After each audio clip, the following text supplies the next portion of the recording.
सभी को जय श्री राम, जय श्री राम, जय श्री राम।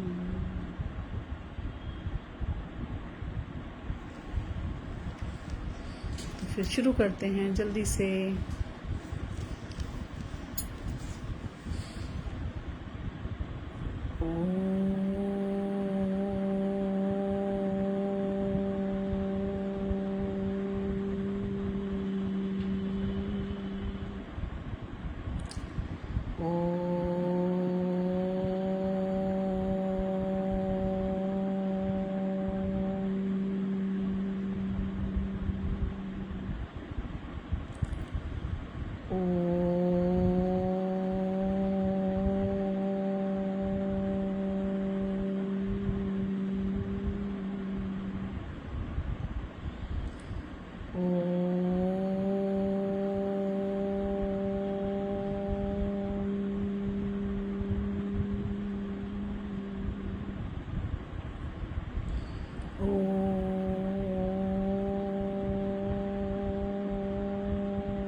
शांति शांति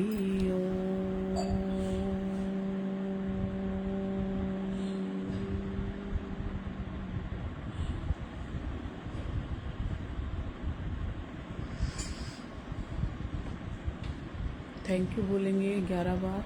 thank you god, thank you god, thank you god, thank you god, thank you god, thank you god, thank you god, thank you god, thank you god, thank you god, thank you god. शुक्रिया, धन्यवाद, thank you, thank you, thank you. Om के उच्चारण थोड़े थोड़े ज़्यादा इसलिए कर रहे हैं क्योंकि जिनको हीलिंग चाहिए, हमारी भतीजी है, वो उसकी तबीयत ठीक नहीं है, कल सर्जरी हुई है, उसकी सर्जरी जल्दी से जल्दी हील हो जाए, हो चुकी है, अच्छे से हो गई, और वो जल्दी से ठीक होके स्वस्थ होके चलने लग जाए। और इसी के लिए है, एक मेगा है और 2 लोगों का आया था। तो उन सबको भगवान ईश्वर करे जल्दी से जल्दी अच्छा कर दें। हमारे पास सिर्फ दुआएं और प्रार्थना है, क्योंकि हम बार बार फ़ोन करके किसी को ये पूछें कैसे हो तो ऑलरेडी बंदा परेशान होता है, हम उसे और ये सब करके और परेशान करते हैं। तो इससे अच्छा, सबसे अच्छी हीलिंग, सबसे अच्छी प्रार्थना यही है कि आप उसको घर बैठे ईश्वर का नाम दें, क्योंकि जो चीज़ हरि का नाम करेगी वो कोई नहीं कर सकता। तो इसीलिए भगवान का नाम ही दें जो भी प्रॉब्लम में है। सबसे बड़ी हीलिंग वही है और कुछ भी नहीं है। तो चलिए एक स्टोरी सुनाते हैं, बहुत बढ़िया सी स्टोरी है, मज़ा आएगा सुन के।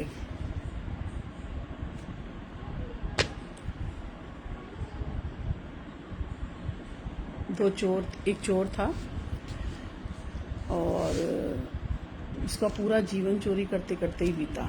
और उसका एक बेटा था। अब वो बेटा भी वही करने लगा, क्योंकि वही होता है कि जो माता पिता करते हैं वही बच्चे भी करते हैं। तो जब वो उसके फादर की जब डेथ होने लगी तो उसने अपने बेटे को एक ही शिक्षा दी कि कहीं पर भी मंदिर, अनाथ आश्रम और आपका जो भी धर्म स्थान होते हैं वहाँ, गंगा जी के तट पे और किसी भी बुजुर्ग, मतलब ऐसी जगहों पे चोरी मत करना, वहाँ से आपको दोष लगेगा। तो यहाँ पे मत करना। और दूसरा, कभी भी अपनी गलती को एक्सेप्ट मत करना। ये दो चीज़ें उसने मरते समय अपने बेटे को समझा दी। तो उसने कहा ठीक है। अब क्या हुआ कि वो तो चला गया, ख़त्म हो गया, उसकी डेथ हो गई। अब वो भी यही काम करता था और अपने फादर की सीख को फॉलो करने लगा। अब क्या हुआ, एक दिन वो चोरी करने गया किसी के घर पे, तो लोगों ने उसे मतलब देख लिया। तो अब वो वहीं से उसे कुछ समझ में नहीं आया कि क्या करे क्या ना करे, तो वो भागने लगा। और भागने लगा तो पड़ोस तक ही गया था और वहाँ पर कोई आश्रम टाइप का बना था, वहाँ सत्संग चल रहा था। तो उसके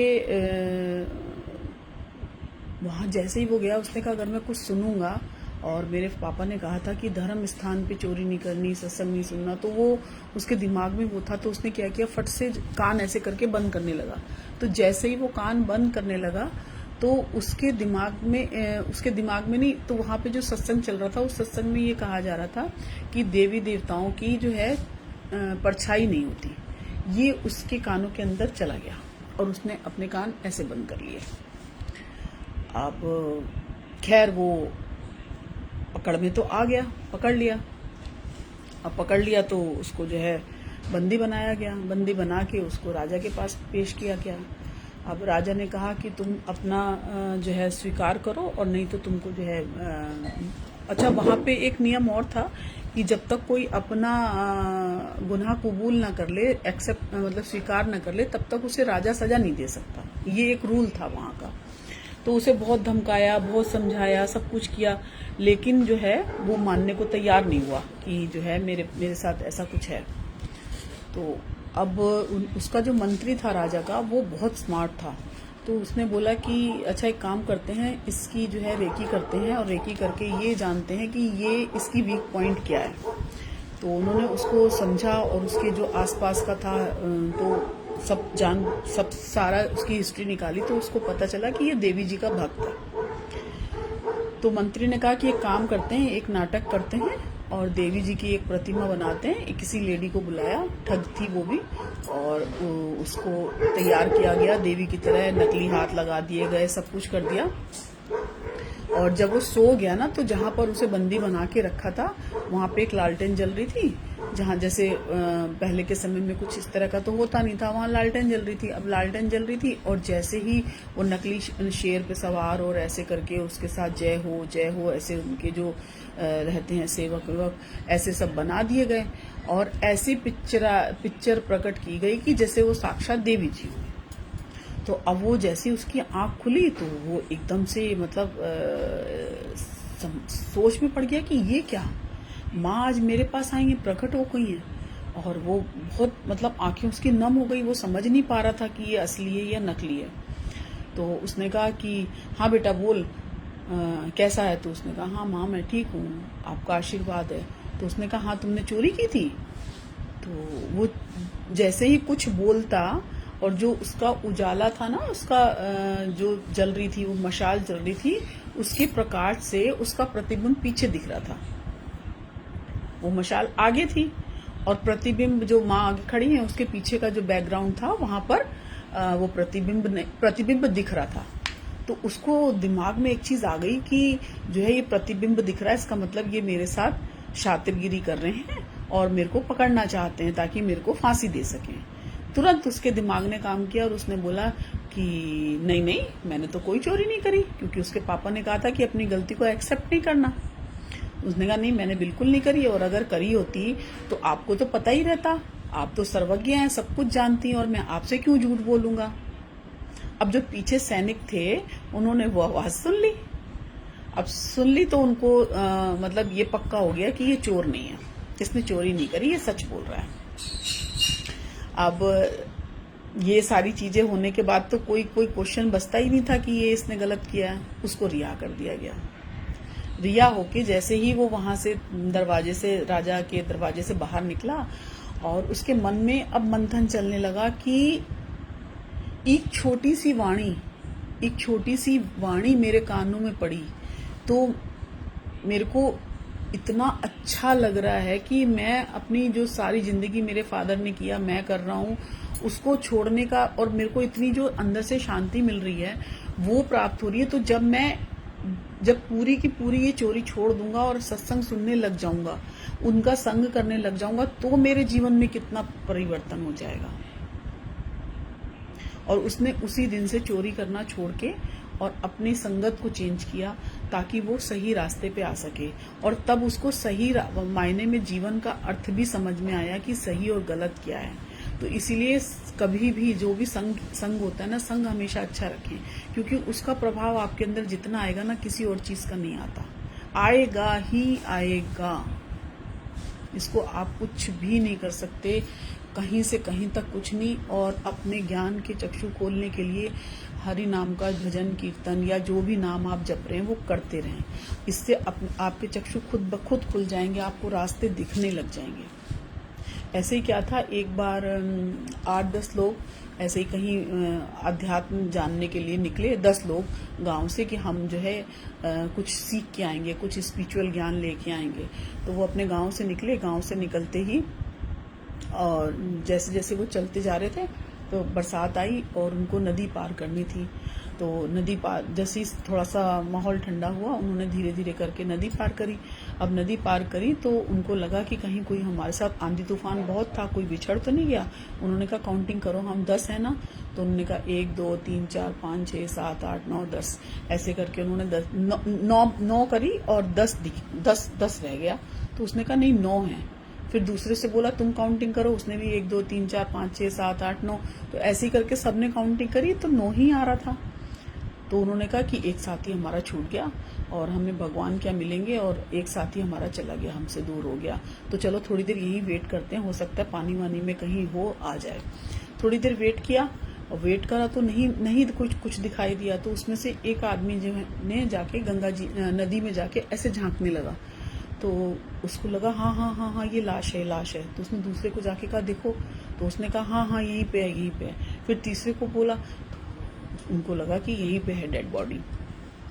अब वो उसकी चिता लगाने लगे। तो वहां पे एक संत जा रहे थे। तो उसने बोला कि जो है क्या हो गया, तुम क्यों परेशान हो। तो उसने बोला कि हमारा एक साथी खो गया है और हम उसे ढूंढ रहे थे, लेकिन वो पानी के अंदर है। तो उसने कहा अच्छा, तुम कितने लोग थे। तो उसने कहा कि हम 10 थे। तो उन्होंने कहा कि अच्छा पानी में देख लिया। तो संत जब गए तो संत ने झांका तो संत को अपनी छवि दिखाई दी। ये उस समय की बात है जब उन्होंने वहां पे शीशा वगैरह नहीं होता था, उन्हें उतनी नॉलेज नहीं थी कि उसके अंदर मेरा ही चेहरा है, प्रतिबिंब है। तो उसने कहा कि नहीं तुम्हारे में से कोई मरा वरा नहीं है, तुम गिनती करो। तो उन्होंने कहा नहीं ऐसे नहीं, हमको क्या बेवकूफ समझते हो, हमको गिनती आती है 1 2 3 4 5 6 7 8 9। तो उसने कहा नहीं, अब तुम मेरे हिसाब से गिनती करो, उसमें पहले अपने को काउंट करो, फिर करो, तुम पूरे 10 हो, बेवकूफ़ी मत करो। तो फिर उन्होंने ऐसे गिनती करी तो पूरे 10 थे। तो ज्ञान कहने का ये मतलब है कि संग, उनको किसी का संग मिला तो उन्हें ज्ञान मिला इस चीज का कि नहीं, हम अपने को भी गिनना चाहिए। और जो खाली है, जो अंदर खाली है ना, वही भगवान को पा सकता है, और बाहर कुछ नहीं है। तो आप जो अपना प्रतिरूप देख रहे हो, प्रतिरूप को देख के सच्चाई मान रहे हो, तो सच्चाई ये नहीं है, अंदर खाली है और हमें उसे भरना है। तो ईश्वर के नाम से जब हम भर देंगे तो हमें एक्चुअल सच्चाई दिखने लग जाएगी। तो जो भी इस तरह के लोग हमारे जीवन में आते हैं, उनका सम्मान करें, उनके सानिध्य में रहें और उनकी बात को फॉलो करें। और संग तो बहुत जरूरी ही है। तो आज फ्राइडे है, छोटा सा एक बहुत अच्छा भजन है। जैसे हम किसी को कस के पकड़ लेते हैं तो छुड़वाना मुश्किल होता है ना, अगर कोई पावरफुल हो तो पावरफुल हाथ किसका है? प्रभु का है। अगर हम उनको पकड़ लें या किसी के चरण पकड़ लो तो हम हिल नहीं सकते। तो ऐसे ही हम माँ से कह रहे हैं, मेरा कस के पकड़ लो हाथ, मेरा कस के पकड़ लो हाथ, छुड़ाऊं तो छुड़ाया नहीं जाए, छुड़ाऊं तो छुड़ाया नहीं जाए, छुड़ाऊं तो छुड़ाया नहीं जाए, मेरा कस के पकड़ लो हाथ, छुड़ाऊं तो छुड़ाया नहीं जाए। जब तक ये जीवन मेरा शाम ना ही बदले, बदलने से पहले मेरे तन से प्राण निकले, मेरे सिर पर रख दो हाथ, हटाऊं तो हटाया नहीं जाए, हटाऊं तो हटाया नहीं जाए, हटाऊं तो हटाया नहीं जाए, मेरा कस के पकड़ लो हाथ, छुड़ाऊं तो छुड़ाया नहीं जाए। समय ना निकालूं जो तेरी बंदगी का, आखिरी दिन हो कान्हा मेरी जिंदगी का, मेरे दिल पर लिखा तेरा नाम, मिटाऊं तो मिटाया नहीं जाए, मिटाऊं तो मिटाया नहीं जाए, मिटाऊं तो मिटाया नहीं जाए, मेरा सिर पर रख दो हाथ, छुड़ाऊं तो छुड़ाया नहीं जाए। तमन्ना है मिलने के बाद भी, साथ रहना चाहता हूँ मरने के बाद भी, ये दिल किसी और के साथ, लगाऊं तो लगाया नहीं जाए, लगाऊं तो लगाया नहीं जाए, लगाऊं तो लगाया नहीं जाए, मेरा कस के पकड़ लो हाथ, छुड़ाऊं तो छुड़ाया नहीं जाए। तूने हर कदम पे मेरा साथ दिया है, साथ दिया है, मेरा नाम किया है, तूने इतना दिया मुझको, चुकाऊं तो चुकाया नहीं जाए, चुकाऊं तो चुकाया नहीं जाए, चुकाऊं तो चुकाया नहीं जाए, मेरा बड़ी कस के पकड़ लो हाथ, छुड़ाऊं तो छुड़ाया नहीं जाए, मेरा कस के पकड़ लो हाथ, छुड़ाऊं तो छुड़ाया नहीं जाए। जय हो माँ।